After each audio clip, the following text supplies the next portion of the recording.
से गैर रस्मी बातचीत में ये उन्होंने कहा कि ये अल्लाह की फ़ौज है, हमारे सिपाही अल्लाह के नाम पे लड़ते हैं। इस पे रहीक अब्बासी साहब ने कुछ सवाल उठाए, मैं एज इट इज़ आपके सामने रखता हूँ, इंपॉर्टेंट है। वो ये कहते हैं कि अल्लाह की फ़ौज कभी भी मैदान जंग में भी औरतों और बच्चों बुजुर्गों को नुकसान नहीं पहुंचाती।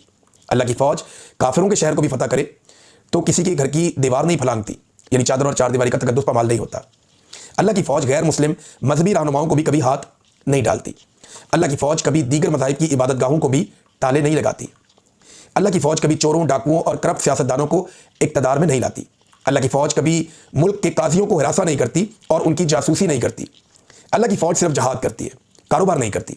अल्लाह की फ़ौज सिर्फ रज़ाए इलाही के लिए लड़ती है और कभी किसी गैर मुस्लिम सुपर पावर की जंग डॉलरों के बदले नहीं लड़ती। और अल्लाह की फ़ौज का जो सालार होता है कभी काफिर सुपर पावर के दरबार में मिनरल्स के तहाइफ लेकर सलामी देने नहीं जाता। ये उन्होंने यहाँ पे एक अपनी ओपिनियन दी है। रहीक अब्बासी साहब ने देखिए बहुत सारी चीज़ें पाकिस्तानियों को, पाकिस्तान की इंटेलिजेंस एजेंसियां फौज का हिस्सा है, उन्होंने पाकिस्तानियों को जबरी तौर पे लापता किया, शायरों को किया, सहाफ़ियों को किया, वकला को किया, सियासी शख्सियात को किया। पूरा एक जो इलेक्शन है वो पाकिस्तान की मिलिट्री एस्टेब्लिशमेंट